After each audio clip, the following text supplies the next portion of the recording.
Blue Beetle #1 that comes off of the Blue Beetle graduation day, which I didn't love. I was not a huge fan.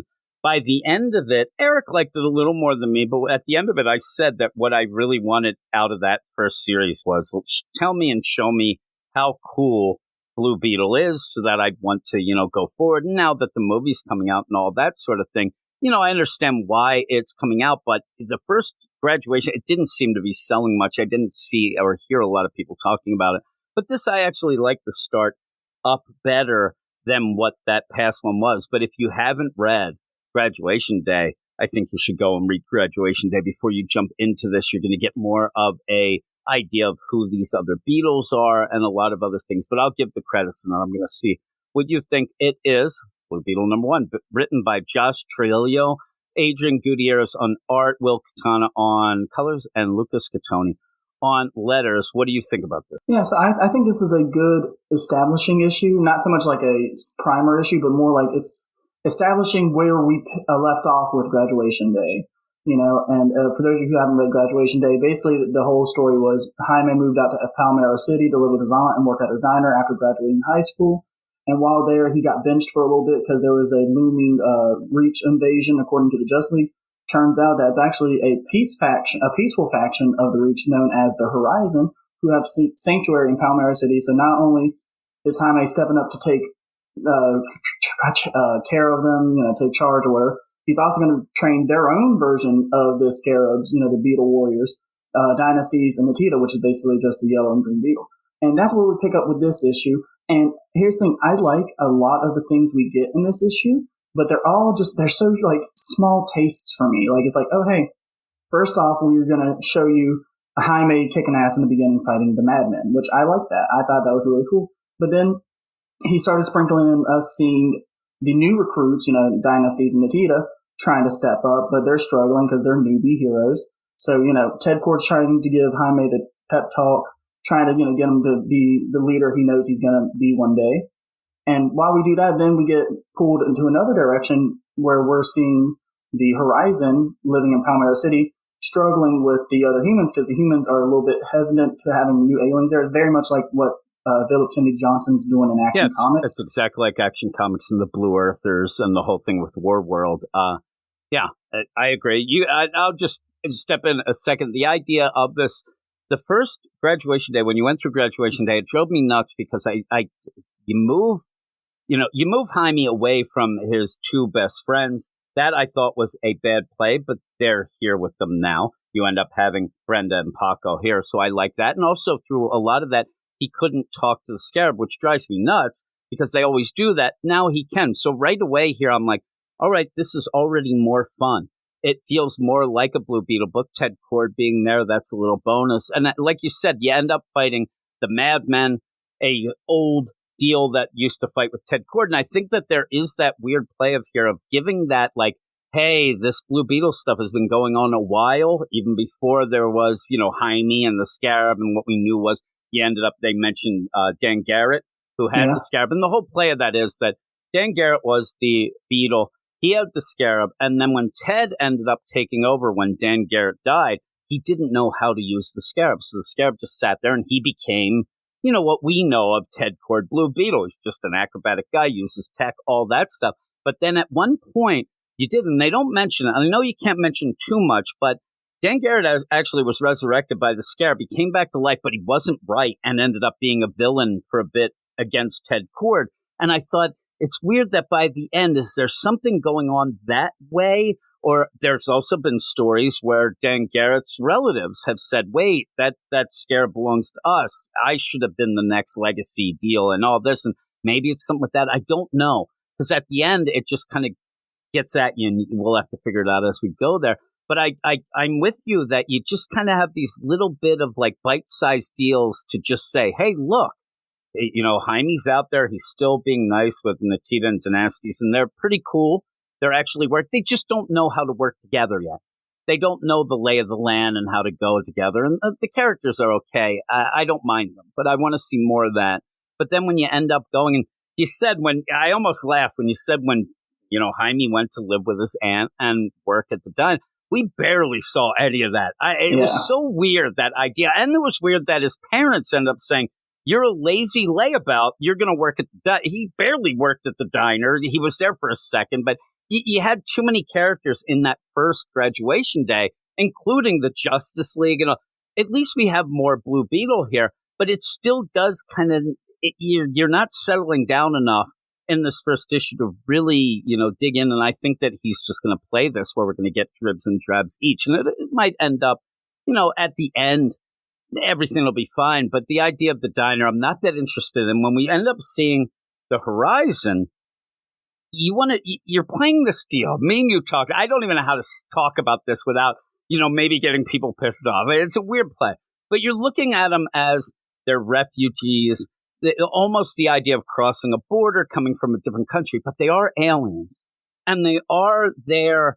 And in a superhero comic book world, you kind of have to check things out first. So if the play would be, because it looks like a mother and a daughter are out eating at the diner. Yeah, right? her name is Lee. She is the daughter of the main guy, the shepherd from the first graduation series, the one who came and was seeking the refuge. It's his daughter.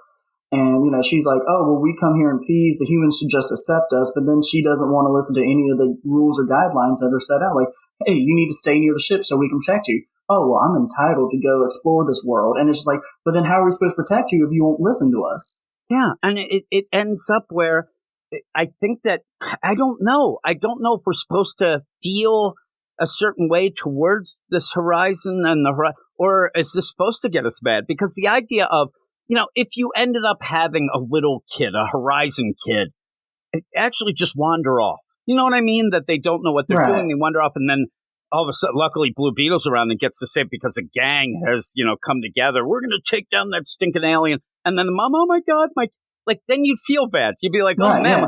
But this idea of really coming off as a real kind of bitch. I mean, I hate to say whatever, but that's it. Too, but yeah, that was my impression. Yeah, when I read it, I was like, wow, what a bitch.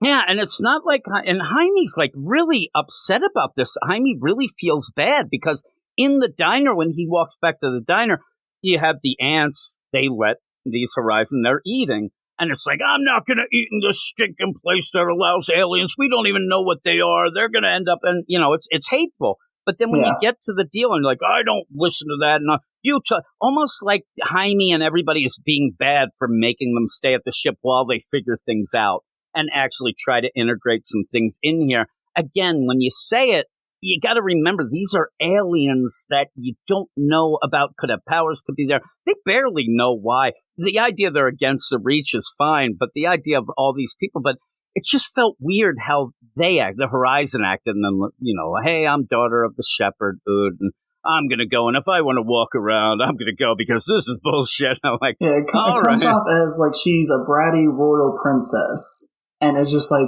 you got to follow our laws if you're going to stay in our kingdom, if you will, Yeah, and it's again, it's hard to say it in a way that doesn't sound bad, but it's this weird situation, a situation that we don't really... You're trying to make it feel like a situation that we would have in our regular life, but this is a superhero world that the situation is nowhere near what we would have in real life if aliens ended up coming to Earth. So you end up, and even that you have a rock come through, oh my God, and I'm going to get, and wants to go out and fight. Actually, that's the other thing. It's like, I'm going to go kick their ass. I'm going to go show them. And Jaime's like, come on, settle down. But then when you end up having the Horizon, go away, you have where we'll go back to the ship where we belong. And there's Jaime who's so upset. He looks sad. And I'm like, you got to just settle down. It's hard to talk about and not make it seem like... I understand. I think that this is supposed to be, kind of the metaphor of things happening, but it's not a, apples to oranges. It is apples to oranges. It's not a, equal situation. It's just as weird. I wish that you had a little better feel for the Horizon. Like, man, they're so nice. But it comes off weird, that play. Then we go to the beach. There are some weird things. And I'll tell you, if you have read, some of the old Blue Beetle, this sort of thing, Eric mentioned it right away in the graduation day. Paco has hit the weights. He used to just be kind of a chubby guy. He's a big dude. But seeing him in like that Speedo, I was just thinking, I was like, you've come a long way from your new 52, gangbanger he was look. Kind of a dumpy gangbanger look. That's what he was, but he's kind of, but now he is stacked. He's there. Yeah. He's posing. It's funny. I'm surprised that Dynasty's turned him down. I was like, are you sure? I think that she's playing coy. You end up where Brenda's like, oh my God, get out of here with that, penis hammock. And yeah, they're all, and it's kind of fun. They're all laughing about stuff and trying to, but they're talking about, again, the horizon and how you do have these other beetles are scarabs from the horizon. They're against the reach, but they've come together. I think that maybe you could have explained a little more of that in this for people who didn't read Graduation Day about the exact thing and who's who and whatnot, but it's okay. I said, having read it, I think it's fine. And I do like Paco and Brenda, just this with Paco doing his things. I'm like, that you already made the book better by allowing them to come back into it. They moved, to speed with Jaime and go to college there. So I'm all for it. I love both of them. I think that they're a really good play. And the whole interaction with Dynasties, and it's kind of fun. So you end up having that. And then we end up at the end because a lot of these, like you said, it's just little scene, move to another flavor. Little scene. It's like, hey, here's something that's happening right now in Blue Beetle, but here's something that's coming up. And you just get all these little samples, which all the samples taste good, but they're just samples. Yeah, we want the main course. Exactly, we want the meat and potatoes. It's funny, is they're bringing out these, hey, here's appetizer one.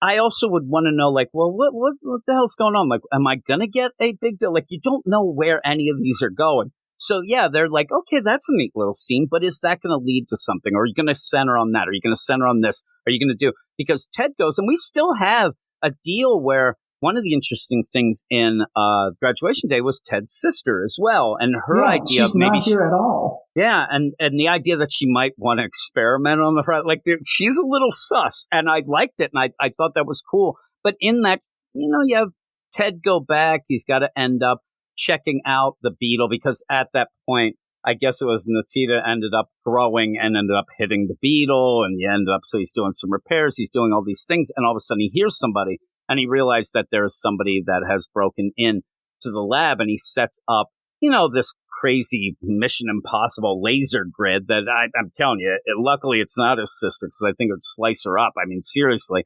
But you end up where this is where I said about, is this a play again with Dan Garrett saying imposter? Your worthless toys aren't going to save you. It's all this thing of like, you're not the real Blue Beetle. But why is that? Like, if it's something with the horizon, if it's something with that, why are they going after Ted and not right away to the Reach person, Jaime? That's what kind of gets me. I'm wondering what this is. But then again, at the end, you just have what looks like another beetle that has come in and just is destroying things and looks like it might have killed Ted at the end, which is crazy. Runs him through with some weapon there, like a laser sword or a lightsaber. And you end up having Ted in big trouble. You do see this red beetle. That's pretty cool, but I don't know what's going on. But what do you think? I mean, the only thing I kept saying is you did bring up Dan Garrett. You did bring up like old school villains and things like that, and then have this guy say, you are an imposter, you're worthless toys, you're not worthy, all that. But we'll have to see. We'll have to see how it is. But what about you? What do you think? Yeah, so the very opening page, we get like a Silver Age throwback, or it's like showing the history of the scarab. And in that, there's this like narration where I think it's Jaime or whatever, and he says like, who knows the secret history of the Kajida? And that could be a part of it, and I hope it is, because that was another flavor that I was interested in, because it's like, ooh, we're going to learn some more about the Kajida. I would love to do that. And if he's able to tie it in with the Red Beetle, the one who attacked Ted, that would be interesting. And like you said, there is a history where Dan Garrett, he came back from the dead, and he had an axe to grind with Ted. So this could definitely tie in that too. My main worry is that with how there's so many different threads that Josh Trujillo is planting, is he going to pay off? Because I read Graduation Day, and let me tell you, he barely paid off anything in that. That was all mainly set up for this. Yep, it was a lot of setup and a lot of scenes. So when we're talking about things, I kept thinking about like the idea of Starfire showing up. Yeah, didn't really do much. Yeah, and then you end up Justice League, and that didn't do. So he was big on introducing things, but losing track, because in that Graduation Day, the big thing's obviously Jaime. but also these new Beetles, you didn't really have enough space because you were doing all those other things and whatnot. Now, in that, too, the whole play of Dan Garrett, when he ended up getting the scarab, he was a archaeologist, ended up getting that, and they changed it since, it's Reach Tech and whatever. And it may have to do with something like that would be cool, too. The difference between, because it's funny, once you had Rebirth, they kept changing. If the scarab was magic or science, science fiction space. And it drove Eric nuts because he likes Jaime just straight up Reach and having that science fiction element to it, not the magic deal. And they kept, like, that was one of the big Rebirth things. You thought it was this, but it's actually mad. You went back and forth with that. But in that, maybe they're going to play. Maybe it's going to play up with that. And we're going to find out something else and how this plays. I don't know. Maybe it's just the personification of Khaji-Da that shows up just coming. I don't know. Yeah, I have a question for you. So with the Khaji-Da, I'm not as familiar with like the Dan Garrett history. When Dan Garrett found it, how long had the Khaji-Da been around in the temple or whatever, wherever he found it? Was it like there for thousands of years? I think it was there for a while, and he was in a pharaoh's tomb. Yeah. And he became actually, that's the thing. It's like, it's Ka-F-Ray is the deal with the scarab in it that was like thousands of years old there. So, and he touched the scarab and ended up giving him the Blue Beetle powers and whatnot. But it ends up for the weird play is I don't really know the exact answer. Yeah, it was there for a while. Yeah, but so like, could it be possibly something like, I hate to say this, but it could be something tropey like, oh, this is the great grandkid of the original pharaoh or whatever. Yeah, it might be the pharaoh come back. Because it's like, though, that was originally the pharaoh scarab. So yeah, obviously, well, now Ted could never get it to work. So, but and it could be anything. So. And it's crazy. And at points like in Crisis on Infinite Earths is where you end up where Ted lost the scarab. But you had a lot of history with it where at different places you can think, oh, it might be that person, whatever. But it just, for me, just that mention of Dan Garrett and then ending up saying, like you said, of what is the secrets of the Khaji-Da. Like maybe if that's the case, do that because that's interesting and that can help the character going forward. Don't sit there and meander about with other things, but that's what Josh Trelio seems to want to do when he writes these things. But maybe he'll surprise us because this is okay. This gets us going. I just wanted a little more. Yeah, I wanted a little bit more too. Like I said, this was a bunch of they were all good samples. I mainly like most of this. I mean, the only thing I didn't really like was maybe the alien refugee thing, and it's not that I don't like it, just I don't like where it could go. That's my issue. If he plays it smart, I think he'll be fine. But we read Batman Phase Clan, so sometimes he's not exactly the smartest writer. That is one of the worst books, and I'm glad you brought that up because I always forget that he wrote that Phase Clan deal. That was one of the worst books I've ever read, and it was free. I ended up and I still felt ripped off. That's how bad it was. I'm like, what? It wasted your time, and that's the most precious thing. When I was done, and I ended up, I'm like, because I almost made a video on it, and I was like, that was so bad, but what the hell was I expecting? I went into a Batman Phase Clan book, and what was I? But again, sometimes you get surprised. One of the funniest things and fun things I've read since we started the podcast and even reading and reviewing stuff, it was the KFC multiverse tie-ins with the Flash were hilarious. They were hilarious, and I didn't mind that. And we just talked about like Peacemaker, but boy, that Phase Clan, we might have to review that at some point just for a joke. It's so bad. But what would you give this issue? So, like I said, I think this is a solid starting issue, establishing issue, that is. It gives you most of what you need now. It definitely would help to go back and read Graduation Day. That would always help. But overall, I enjoyed what we got. The main worry is he going to be able to explore all the avenues he's opened up? And do I trust him to? And honestly, I don't. But I have to base this issue on its own merit. I think I'm going to give it about, let's say, 7.5 out of 10. I only ding a few points out because there's a few, like I said, it's just, you don't get a lot of meat or substance there, not the meat and potatoes. Because it's like what really happened this issue? Like, tell me what was the really big thing that happened? And it's like, well, he fought the Madmen, and it's just like, that's not a lot. No, everything else is just purely set up for the future. Like, we get so many questions that are brought up. Is he going to answer any of them? Because I mean, we only touched on like maybe 3 or 4. We touched on big ones, but there's other ones. Like, for instance, like, what's going on with Brenda and her secret job, and why do I think it's involved with Victoria Ford? Yeah, that was a weird play too, right? When he's like, that sounds weird. I'm like, Really? Brenda's pretty much a go-getter. I wonder why I think she's going to be the assistant to Victoria Court. I bet you that's how they're going to tie it in. I think 100%. But it's weird that Jaime, that seems weird. That I'm like, no, it doesn't. Yeah, Parker's immediately like, don't worry about it. Yeah. The thing that I thought was, okay, that's weird that she didn't mention it, maybe. But the idea, it was so odd to have that deal of like, oh, man, that seems sus. And I'm looking now, I wanted to see, I do think at this point, because of this and the timing, you can go read Graduation Day, even if you have the regular app, not even the old, you can go read it. So yeah, I would say if anybody is interested and they're like, well, I want to check, I would say that is almost, it's definitely required to a point where you could get away with not reading it, but I think the only way that you're really going to know and enjoy what's going on, especially in this first deal, is to get that backup. Though, like you said, you might end up being frustrated by the end like we were, because things were set up that never came to be, and then it just ended. And you're like, okay. The best way I could describe it, it's like watching one of the later Fast and Furious movies. You don't really have to watch the former ones, but it would help. You'll get the family connections if you exactly. You watch it's all about the family. Yeah, I mean, when they start flying cars in space, you're going to need to know about the family. It's flying scarabs now, Jim. It's flying scarabs.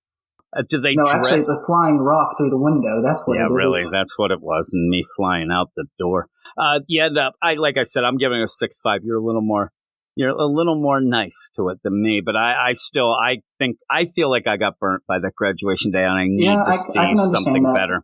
Yeah, it was, and this is okay, but again, you're just kind of drabbing it to set it up. I need a little more, but it's interesting. We're already talking. I mean, a mystery at the end with this new red Beetle was like, okay, that's cool. I just thought of something with that. Now, what if Brenda's the Red Beetle and that's what the secret is? Crazy. Because think of it like this. Remember in the New 52, what's his name? Paco, remember he got that Beetle offshoot because Jaime insisted on saving him, and it went rogue and he became a Red Beetle.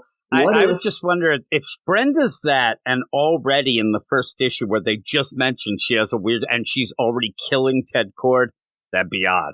Yeah, like what if she got an alert on her phone, and be like, oh, it's time to kill Ted Cord, and she's like, okay, like it'd be okay if we found out on the side that she's training with another Reach. Maybe it's something with Victoria Cord. Maybe Victoria was like, hey, I love my brother, but he's got to go. I need charge of this company, and I need to do whatever I want with the Horizon. Imposter deal feels more like it would be for Jaime, but we'll see.